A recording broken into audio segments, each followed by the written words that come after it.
Hello and welcome to the Commission Files. I'm Will Leach. We're recorded at Commission Christian Radio in Dundonald, just outside Belfast, and now's as good a time as any for a reminder that the Commission Files is here for stories of what God is doing through the people I meet.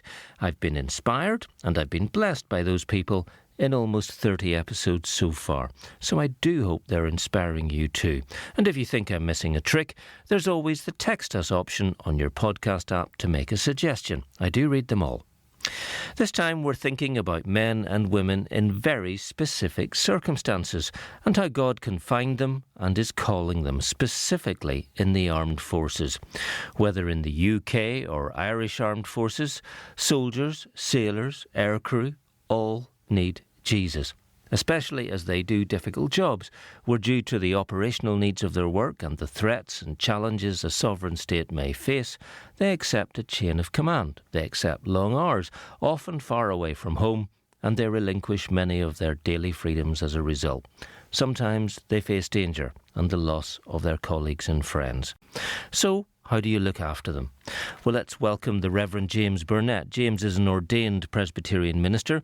He doesn't have what his denomination calls a charge. In other words, he isn't minister of a particular church, but he is principal of Belfast School of Theology. He's a Royal Navy chaplain and ministers to sailors, including in what I might call the Royal Naval Reserve. James, welcome. It's lovely to see you and welcome to the Commission Files. Thank you, Will. Great to be with you.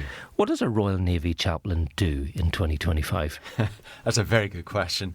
I think our primary role is to be a friend to everyone, regardless of their backgrounds, their creeds, whether they go to church or whether they don't go to church. And it's an absolute privilege to work with people. I find mostly unchurched people on ships or in bases, and really just be a friend. That's the primary starting point. Out of that, then, we do various things. We're there to help with morale. Obviously, we do pastoral work. We run church services. We also have a specific role with command, and that is to speak and support the commanding officer. So the chaplain is kind of like that person that a commanding officer can go to and share, what's going on, their challenges, maybe even ask for wisdom and advice. So it's such a multifaceted role. I thoroughly enjoy it, and it's been a privilege serving. Do you have a rank? Do they make you an officer? Well, in the Royal Navy, we don't have rank. Now, in the Air Force, they do have rank. In the Army, they have ranks. I think they start as captains in the Army, but... That's terribly unfair. It is really unfair. However, we hold the rank of the people we talk to. So if I'm with a rating, I have the rank of a rating. But if I'm with the First Sea Lord, I have the rank of the First Sea Lord. So it's an unusual experience. So you get that respect back? You definitely do. Yeah. Oh, very interesting. We'll come back to some of the nuts and bolts of details of what you do and some of the stories about the people you've met and how God has worked through all of that. But let's get a sense of who you are. I can hear that you're a man who grew up in this part of the world. Yes, I grew up, I've got that Northern Irish accent. I grew up just outside Belfast in a place called Whitehouse along the shore. Big family, big childhood? Yes, very big family. There are five of us in our household, 5 children. And I had a childhood where we had a park, and I think these days have been lost for a lot of children, but I had lots of friends in the park. And so although I had 5, there were 5 of us, I had probably another 10 siblings out there who were my best mates. And who you regarded as family. Absolutely. Yeah. In faith terms, were you a church family? No, my parents had obviously been in the church, and they, like many families at that time, sent their children off to Sunday school. And I went to a local Brethren Sunday school. We learnt the scriptures in that Sunday school, but I was unchurched. I didn't understand what it was to be a Christian. But you went. Your parents wanted you to go. My parents wanted me to go to Sunday school. So I knew what it was. I knew what salvation was, but I didn't understand what it was to live your life as a Christian or any idea of church, what church would mean. Growing up, going through school, you went to Belfast Royal Academy, and that's where you met Christians who had a bigger influence on you. Yeah, it's a wonderful story of how young people lead other young people to the Lord. So my story is that Belfast Royal Academy, the Scripture Union, some of the people in my class who went to Scripture Union, I was a bit of a rogue, really unchurched, and they befriended me, brought me along to the Christian Union, And in my middle 6th years, we called it, on a Scripture Union weekend, I encountered Christ in a very dramatic way. Did that change the dynamic with your family? You said you were largely unchurched, a lot of siblings, and you're coming back and professing this faith, which to a lot of people in Northern Ireland is taken all a bit seriously. It did. It sort of, I mean, my family are very respectful, but they were quite shocked. It was very much left field. I was really someone who was that kind of stereotypical person who was the last person you would imagine who would come to faith. I was that person. And so for me to come to faith was a bit of a shock. But my family were very supportive of me, especially then when I talked immediately from conversion about going into full-time Christian work, which again was a bit of a shock. Classic family, where you expect to go to university, expect to get a good job. My dad had so many contacts in those days, with so many job opportunities. And then I'm turning my back on all of those opportunities and saying, no, I'm going to go and pursue a dreaded arts degree with a view to going into ministry. Nothing wrong with one of those, can I just say that? But I get the sense that you resisted it for a while, that you thought, I have an idea in my head what a Christian believer is, and that's not who James is. Very true. Well, it's funny how God works. I was under conviction because of these kids, these teenagers in my school. I kind of felt God speak to me for maybe 3 months before I actually committed my life to Christ. And the conviction I had was that if I did become a Christian, I would become a full-time Christian worker. I would become a vicar. And my impression of a vicar was not very positive. I had this idea of a vicar wearing dog collars and sitting drinking tea and lemon. Bit Agatha Christie. Yeah, very much so. That's all I knew from the TV. And I thought, no, I don't want that. That's not me. So it was 3 months of really resisting, really fighting against God, because there's no way I wanted to be that. And then finally giving in. So with that very clear idea of full-time Christian service, what did you do first? I actually was of a mind not to go to university, and I spoke to my parents, felt I was so convicted I just needed to go on 18 years of age, go and serve God wherever. And I'm grateful to my parents because they said, well, look, it's only 3 years, get your degree and then you can do whatever you want. Wise up, in other words. Yeah, wise up, get qualified. You're very young. And that was great advice. So that's what I did. I actually ended up doing 2 degrees. And then at halfway through my second degree, I then really had that stirring again. Now is the time to go and pursue calling. So then I went off to Africa for a year as a volunteer overseas missionary with Presbyterian Church in Ireland. Degrees in what? Politics, economics and philosophy. Yeah. Interesting. So they're Traditional PPE. Yes. Very good. So overseas in Africa, it can often, and I've been to Africa a few times, it can be quite a culture shock to see that what you've seen in the telly is real, but living it, walking it, breathing it, smelling it, going into people's homes. Very different experience to what you know here. Absolutely life transforming. To go to Africa in 1991-92. I went to Malawi, 7th poorest country in the world. I lived through a violent political coup, where many people were killed. And I found myself, taking shelter for a weekend, as bullets are flying and things like that as a 22-year-old. And seeing children with the large tummies and experiencing the outbreak of AIDS and all of that as a young person was really, really challenging. But it also it changed my life. Africa gets into your bones, they say, into your blood, and you never lose it. And for me, it just developed my heart in terms of compassion and a sense of justice and fairness for Africa. Interesting. You came home and still not straight into being a minister. Tried something else. Yeah, well, I came home. While I was in Africa, I felt God say to me, no, I don't want you to be an overseas missionary per se. I want you to be an ordained preacher. And so I came back, and it takes a couple of years to get into the Presbyterian Church's ministry track. So I worked as a youth worker for a year before starting my studies. And you went away again to study? I did. I went over to England. I thought you do put yourself through it, don't you? I thought to myself, I need to be challenged. I need to be. I was a bit concerned in those days. I thought, I was an evangelical Christian, absolutely convinced evangelical Christian, and I wanted to know what arguments were out there against Christianity in order to be better equipped. So I went off to Oxford to do that, a theology degree there, and it was a great experience. Yeah, can be a dangerous thing to do, because when you expose yourself to other arguments that you then start to have thoughts you've never really been confronted with before. So it's a good exercise, but a challenging one. Yeah, and I would encourage. I had great friends at Queen's at university, and some of them were trained philosophers, and we had really kicked around intellectual formation for my 3 years at Queen's, and I had a pretty good understanding of how thought and argument works. And so I would encourage everyone, develop a Christian worldview and be able to defend it. And so by the time I got to Oxford, I was well equipped for that. I mentioned that you don't have a charge. You're not a minister of a congregation per se, but you have been. Where were you? I've been all over. Well, I started out in Dungannon Presbyterian Church as an assistant minister. A good long time ago. Still in touch with some folks there. And then First Antrim as John Dixon's moderator's assistant. Wonderful experiences. And then went to Omagh, to Seskinore and Edenderry congregations for 5 years, and was back there recently, actually, in the summer.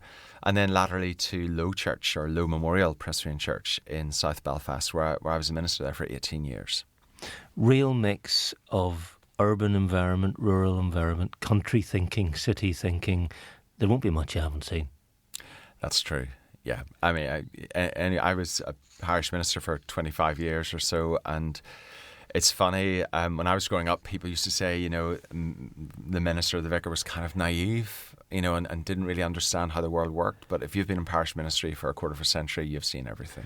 Yeah, coming back to Agatha Christie, Miss Marple keeps saying, "Oh, Vicar, you're so unworldly." Whereas that's just not the clergymen and women that I know. They've seen it all. They know all about sin. They know all about what goes on in a community. You're invited into the carnage. I always say you're invited into the happy times. You get to share in the best moments of people's lives, and you get to share in the absolutely worst moments of people's lives. You grew up, as you said, in Whitehouse, so you understood the Belfast Loch foreshore. And you understood the sea. Why are you so in love with the sea? Oh, I don't know. I mean, I grew up, my dad always had a boat. So, if you think of a family, I went to school. When I went to school, I thought every family has a boat. It was that kind of, I had that worldview.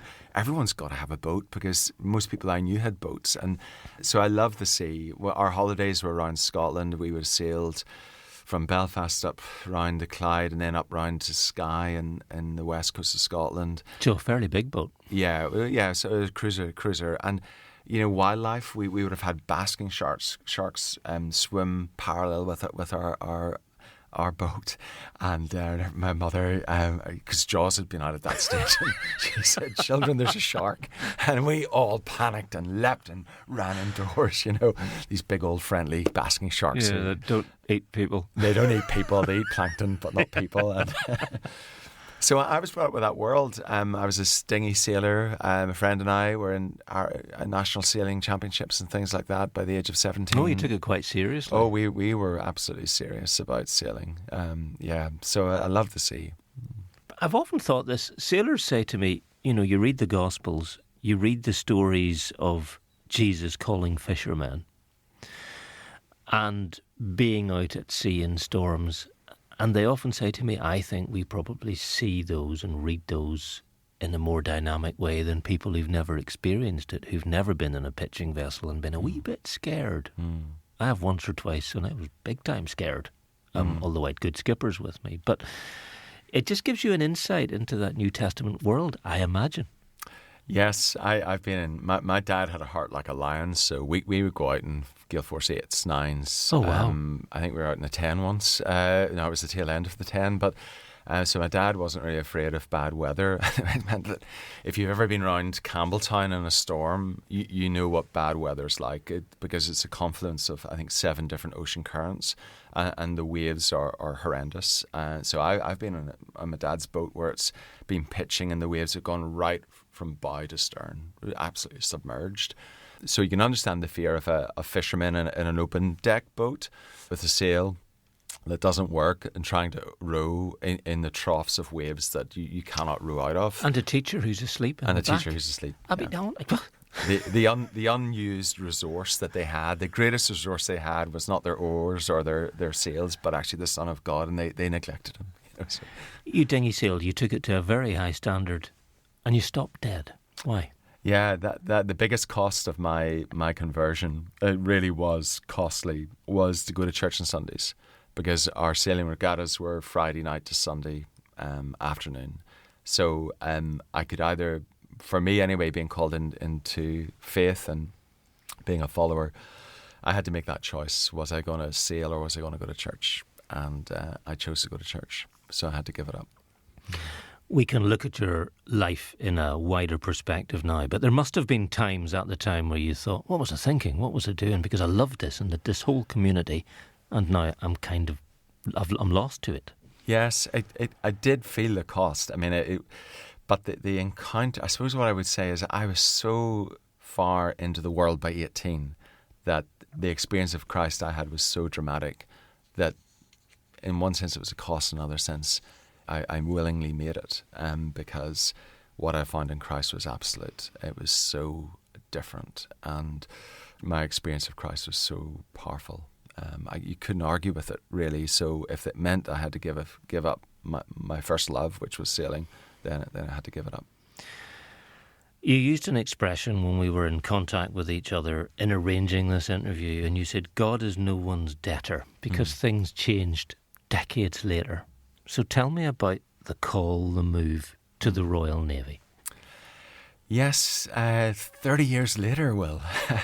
It's only sometimes when you live your life you realise how faithful God is, and He is no person's debtor. And so 30 years later, I was doing extreme sports as a marathon runner, doing triathlons, and I said to my friend, the late Paul Bailey, I would love to use sport to reach people for the gospel. And Paul said to me, you need to become a military Padre. And I said, what? He said, you need to become a military Padre. And I said, the only one I would ever go to is the Royal Navy. He said, well, give it a go. And kind of, I prayed and I said, okay, I'll push and see if this would open, because it's quite difficult. There are a lot of processes to go through, a lot of interviews just to get into training, your health, all of the medical checks, that sort of stuff. And but the crazy thing was, every time I pushed this door, it opened. It was just incredible. And so 30 years later, giving up the love of your life, you find yourself back in a world which is far better than any dinghy sailing I could ever have done. The opportunities you get in the Royal Navy are incredible. You can literally sail the world. There will have been a day you turned up with your wee bag packed and a lot of expectations in your mind and probably a few worries in your mind, and you turned up at HMS Raleigh, which is where they teach you. What was that like? Yes, it was I had a bag of mixed emotions, because the whole, you start your military training, and the point of military training is to break you and rebuild you. So I knew I was in for a pretty tough time, and but at the very first day, although I was aware of that, and everyone is conscious of the training that's about to come, but that first day walking onto that base, it felt like coming home. Was it like basic training? Is it like the way they would train a new rating? Yes. So you go through various training pipelines, but eventually you end up in the Britannica Naval College, Royal Botanical Naval College, and you train with the Royal Marines, and there are no exceptions for Padres. You do everything they do, and including living in bivvy tents in February in the snow, up in Dartmoor and things like that. So you're pushed to your limits, but it's very refreshing. You'll have met some strong, tough, focused, determined men and women. Yes, that's an understatement. Who'll have made you think, why did I even think I could be one of these? You just have to meet a sergeant in the Royal Marines, and they will straighten out your worldview. Give you a very strong sense of who you are and what you're worth, I imagine, yeah. Yes. Yeah. And yet you loved it. You're getting involved in the services here, which hadn't been your world in the direct sense, and yet there was a family history of understanding military service and of understanding war. And I'm fascinated how much of that was ingrained in you growing up. My grandfather had my father very late in life. So my grandfather was a veteran of the Somme. Oh, wow. Like many families. Was there on the first day of the Somme. He was a farmer from Guildford, and all these farm lads joined up first day of the Somme, and all of them were dead the first day. He was the only one who made it the first day. In his whole unit? In his cohort of Guildford farmers, you just imagine all these young mates, because they didn't have to conscript, they all volunteered. And after the first day, they were all dead. He was the only one left. And the hard thing about that is then the next day, it's not like, oh, we'll give you bereavement relief. The next day, you're in the trench ready to fight again. And he was shot on the 13th of October 1916, and that took him off the front line. So I grew up with the stories of World War I. My other grandfather was Royal Navy. So yeah, all right. He told me all the stories from I was an infant. Was he a war leader? He was a war leader, yeah. You're listening to the Commission Files. Time for a quick break. They were Roman soldiers, but they became followers of Christ and could only worship the one true God, not the Emperor, who would have the victory. You are Gaius Maximus? I am. You are charged with treason by refusing a direct order from the Emperor. I am therefore formally asking you whether you are going to forget this madness and obey your orders. What do you say? Commission presents The Victory. You can hear this series from the same place as you found the Commission Files, or just search for Commission Radio Drama, wherever you get your podcasts.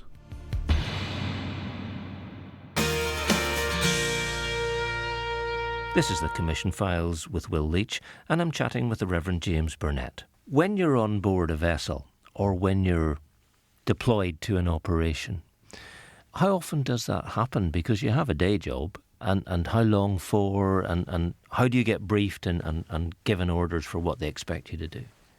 As a Royal Naval chaplain, you're fully trained. That's the first thing you have to say. Everyone has to be part of trained strength and be suitably equipped in order to serve. So that's a given before you go anywhere. You have to have all your training pipeline finished, and you have to be updated in your continuous training. Does that include weapons training? No, not in the British military. Padres don't carry weapons. In other military, national militaries, they do, but we don't. That's a very important distinction. We're civilian, categorised as non-combatants. Given that, how do you make yourself part of a ship or an operational community? Because you can easily, I guess, if you get it wrong, be seen as the outsider who's not completely relevant. And I've seen a few documentaries on telly where the chaplain's always called Bish. Yes. Which presumably is short for bishop, which you're quite clearly not. It's a term of endearment. So we're known, on ships we're known as bishes, and I would say we stand on the shoulders of giants as contemporary padres, because there's such a goodwill towards padres or chaplains on ships. We are kind of welcomed in. Now, some people don't really want to talk to you, and that's fine. They'll pass, but no one is really disrespectful. They talk, they'll pass the time of day. But you will find, it's challenging being on a ship for 6 months. It's challenging if there's a prospect of war, and all of our chaplains are busy on ships. I mean, they're talking to people all the time. People want to have private words. It's also a safe space. When you talk to a chaplain, it's guarded by the kind of classic pastoral relationship where you can really confide in a padre or a bish, as we call them, and you can give good advice, sound advice, and then of course we have our worship aspects on ships as well, and those can be well attended to. We might surprise people. It's very entry level kind of church, and the talks are very entry level. But you'd be surprised at how many people are interested and hungry and will even just go and say the prayers. And basically, I find anything you do for the military folks, they greatly appreciate it. Well, these are communities, and the ship is a community where people are thinking about conflict. They're family people, they're away from home, they're missing folk, they've got problems and issues and difficulties like anybody would, but also they're in a situation where they're probably in a vessel that is either armed to the teeth or supporting other vessels which are armed to the teeth. They're therefore dealing with life or death issues and conflict issues. So you can understand why they're coming to you and saying, help me work this through in my head. People respond in all kinds of ways to danger or challenge or that life and death kind of scenario. Some people just don't want to talk about it. And what they'll do is whenever we get to shore, they'll just have what we call a run ashore, and they'll go to the nearest pub. A lot of people will do that. But you do have other people who will come and talk to you and want to offload, want to share. So even as a Padre, you can listen to a lot of stuff, and actually you have to look after yourself too, because you can listen to problems and difficulties and challenges. So the military is very good with chaplains that way. They look after chaplains very well, so that we decompress out of that situation. But it's a mixed bag on a ship, and some people don't want to talk about it. Other people do want to talk about it, and other people you kind of stumble over, and then they start to talk to you about their problems. A lot of family separation too. You can imagine being away from your loved ones for a long time, and problems come out of that a chaplain can be brought into and try to help people with. And because I'm guessing here, but you're not officer rank, you're not any kind of NCO rank, you're just whoever you're talking to. People know that you can't order them about. Yes, that's right. And that probably helps, does it? It does. So if you're on a training establishment, we have several training bases. The Padre is the person that you can go to and spend time with, and you're not being scrutinised. So in every other context in training, someone's watching your performance as a person and as an individual. But with the Padre, you're not being watched, you're not being assessed, and that creates a safe space. So often our chapel is the safe space on a military camp. I'd written down in my notes, are you ever viewed with suspicion? Indifference perhaps, but probably never suspicion. That's correct, yes. If you're a chaplain doing your job and you have confidentiality and you generally are a friend to everyone, there's never suspicion. People come and talk to you, and sometimes they'll come and ask you to help them with, if they get into trouble, if there's a disciplinary issue, they'll come and talk to you. And then you have their permission to help them through a disciplinary issue or problem or talk to someone. At the very top of the programme, we talked about being a friend to everyone. The word friend is really the right word. I should say, James, and for anyone listening, you're a chaplain in the Royal Navy. There are duties and responsibilities that go with that. And you know stuff about the Royal Navy that stays within the Royal Navy, and it's the same for any of HM Armed Forces. It's the same for any country and any state that has a defence force. There's operational stuff you can't talk about. So I'm aware of that. James and I have gone through the areas that I can ask him about till the cows come home. He's not going to tell me, and that's absolutely fine and right and proper. But tell me what you can tell me about some of the operations you've been on, some of the deployments you've been on that were fascinating, challenging, rewarding, where you saw God at work. Wow. Well, I suppose the most recent ship experience was I was on a humanitarian mission to Gaza on a ship that had a whole mix of people on board. Obviously, this is over a year ago when the war was still on. We were there to try and help secure you may recall from the news, the temporary jetty that the Americans built into the sea, and of course it was so unstable and it broke apart, and the whole thing eventually was pulled because of the bad weather. But it was the intention to try and get food aid into Gaza about a year ago, and that's another side of what we do in the Royal Navy, what in other forces as well. We actually do a lot of humanitarian work, and the objective was to try and get food in there. So the experience on that ship was incredible. I met all kinds of people. I saw a lad come to faith within a week of me being on board. There was a real spiritual hunger. I wasn't quite sure what was happening, and it's probably tied in with what we call the quiet revival.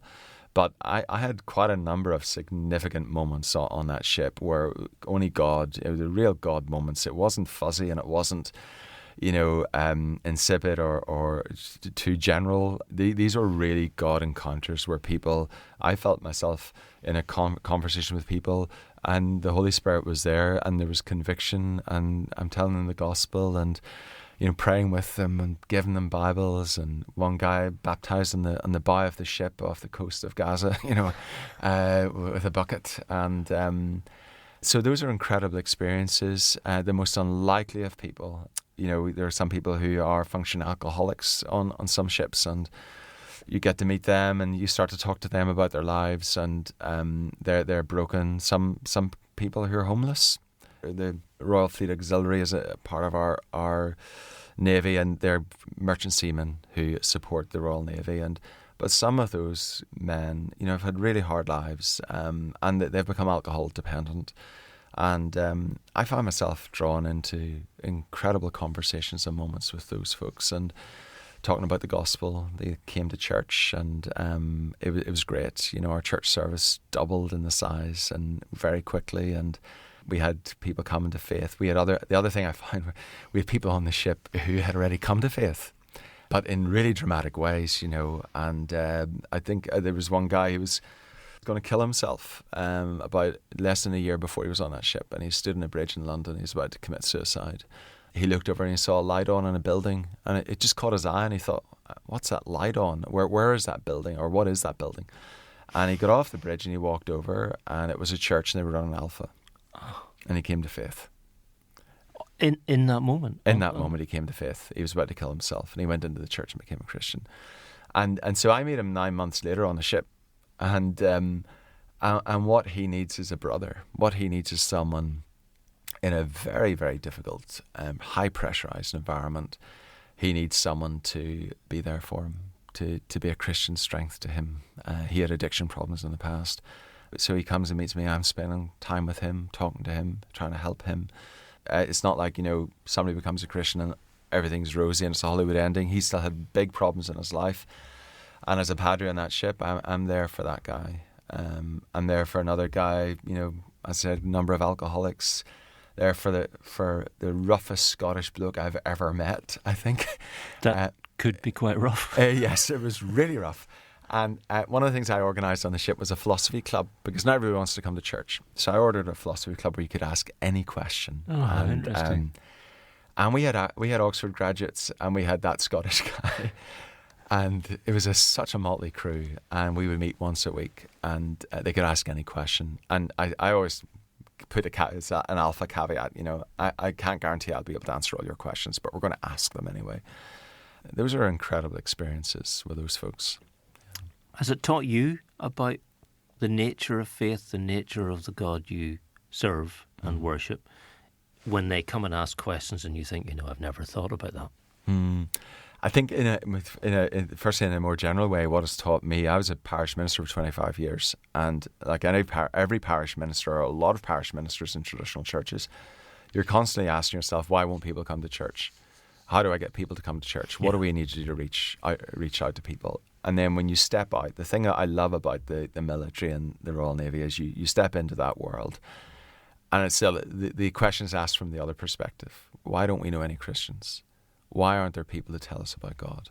And it just blows your mind. And that's what I've encountered. So the fields are white unto harvest, and the challenge I found with being in the military is the church needs to really get into the white fields. When you stand in the bow of a ship and baptise a young man who's come to faith, or have your club, the captain of a vessel, the command structure know exactly what you're doing and presumably fine with it. Yes, you have to get permission. So on any ship you need the permission of the captain or the commanding officer to do a baptism. And I achieved that. Baptism permission? Yes, you have to be... It's if you think of a ship being run, there's someone in charge. So you're under command as a chaplain. But as I'm about to say, absolutely no issue, Bish, with you doing a baptism. It's more of a health and safety issue, and also an operational issue. Yeah, don't fall off the front. Fall off, or we're about to do something, you're going to try and baptise someone on it. We've stuff to do, and we don't need two men overboard. Yes, exactly. It's not so much an ethical or theological permission. It's more of an operational permission that you're not getting in the way of something. And finding the point of contact, I imagine, is the starting point, but a hard one. Yeah, I mean, the curious thing, I spent some time with the Royal Marines. January this year, I was up in the High North, as they call it, in Norway. And then in the summer, I was down on one of the training bases. And one of the most refreshing things about Royal Marine life is that there's an honesty that you rarely meet anywhere else. There's no pride. There is no room for pride, because you kind of either can make the training or you can't. You can't bluff, you can't hide. And that creates a very honest culture. And so what I find, certainly with Royal Marines, is that they at the moment, Royal Marines are very, very open to just having genuine conversations with a Padre or a Bish. And that's just a wonderful place to be. You think of other contexts where people, maybe are polite to you, but you don't know what they're thinking. But these folks will tell you what they're thinking. It's a no-nonsense, a very direct, very straight. I can see how business gets done very quickly. Yes. It's no messing around. Yeah, no politenesses and getting started and getting to know each other and any of all that kind of thing. This is an opportunity you have and have had that you couldn't possibly, James, have imagined in general congregational ministry and parish ministry. You wondered whenever Paul Bailey, who, by the way, was much loved and a big part of commission here and much missed, yes, said, think about being a chaplain. Wasn't on your mind, but look at the opportunities that God has opened up. It's almost like he knows best. Totally. And I go back to that no person's debtor, knowing best. I could have been a dinghy sailor. I could have, done a few things around the British Isles and stuff like that. But nothing in my wildest dreams would have led me to believe that I could have, and especially, later in my life and in my ministry, that I could get to do the things that I get to do. And I think every chaplain I know says the same thing. They're just amazed that we get to do this. We get to go with wonderful people into all kinds of parts of the world for the gospel. It is an incredible privilege. How important is that relationship with other chaplains? It's very important. We have a very good chaplaincy. There are a good number of chaplains in the Royal Navy, and I admire them greatly. They're very highly professional. On a ship, you're the friend of everyone. You're neutral, and they deal with all kinds of problems. And chaplains, I'm a reservist, but a regular chaplain can go to sea for 6-7 months, or go on a submarine or something like that. And there are huge costs for them in terms of their family life and their kids growing up, and they make the same sacrifices as the other non-chaplains on board. Mm-hmm. Now, you mentioned that you're a reservist and you come back from deployment. You came back from Gaza. You came back from Norway. You came back from being at training this summer. And you do have a day job. Yes, I love my day job. Which is what? I love my day job. If you're interested in studying theology, come to Belfast School of Theology, which is situated in Stranmillis University campus. So I am the principal and CEO of Belfast School of Theology, and so I head up the school and all of our programmes, our work. The great thing about working to semesters is you have a little bit more freedom than I would have had, I suppose, in a parish, if you were in a parish, because outside of semester time there's more flexibility, which really does help with some of my military serving. I'm imagining the meetings of your staff saying, well, where's the principal this week? Can't say. Won't say. But it is a big deal juggling these two things. Presumably you get plenty of notice when there's a deployment coming, but the world is changing. You might not always get notice, Yeah. but there's the job to do. Is there interest, compared to what it was like when you were young and you were training, what's the interest in studying theology and understanding Scripture and understanding Christian dynamics, essentially? I found it very refreshing, particularly the last number of years. Our average age is probably around 25. Now we have people who come straight out of school at 19, A-level students, and they join our degree programs. But we also have a whole mix of people. We have actually people more seasoned in life as well. But among the young people, among the younger people, I find young adults essentially, there's a real hunger for honest Bible study, honest engagement with the texts, a deep passion for God and a deep passion for the kingdom of God, for truth. Part of the Quiet Revival seems to suggest that the younger generations are kind of fed up with fake news and spin and all of the kind of stuff that you and I have observed in the last 5 or 10 years, and they just want honesty. They want an alternative, and it's so refreshing teaching them, because they're really hungry to learn and really engaged in what they're learning. I ask all this because the world is changing, as you've intimated, and these are very difficult times internationally. We have a major European war happening. We have what has been going on horribly for the last 2 years. And yes, there is a ceasefire in Gaza as we record this, and please God that ceasefire lasts. Yes. But who knows? And across Europe, defence spending is up. Certainly in the UK, Ireland is thinking very hard about its future provision and how it dovetails, because it sometimes does, with what the UK does. Have you noticed a dynamic in the services? I know you can't tell us all about it, but have you noticed a dynamic, a change in emphasis? I think what I would say is that it's business as usual in the military. You know, every day people come and they put on their uniform and they're ready to serve their country, come what may. I think that is a military mindset. Come what may, the men and the women of our armed forces are ready and prepared. In terms of the changes in Europe, you only have to read the newspapers to get a sense of what's going on, and you rightly allude to increased defence spending, and listeners will be aware of the kind of politics that is in the background with NATO and Ukraine and Russia and all of those things. So you do get a sense of an increased pressure, I think would be the right way to put it, in the world. From a military point of view, from a ear to the ground, weekly experience, it is just business as usual with our folks. We are, and it's important to remember that as members of the military, including myself, we are here to serve the country and the international interests of the country, and everyone to a person is ready to do that. There's a lady called Hazel who understands Navy deployments because she sits at home busy being a professional. She's a teacher, but wondering how and when you're going to come back exactly, because your wife clearly is a long-suffering woman. Not just for having married you in the first place. Being a minister's wife and Padre's wife. Yeah. Well, I think in every, certainly in terms of being an ordained minister, it does take, I believe it takes a unique wife, in my context, or if a female minister or husband, it does take a unique spouse. I believe it's a calling. It has to be a calling because of the pressures of parish ministry and the unsociable hours and the challenges that they watch their husbands go through. For me, it's a unique calling, and my wife certainly has it.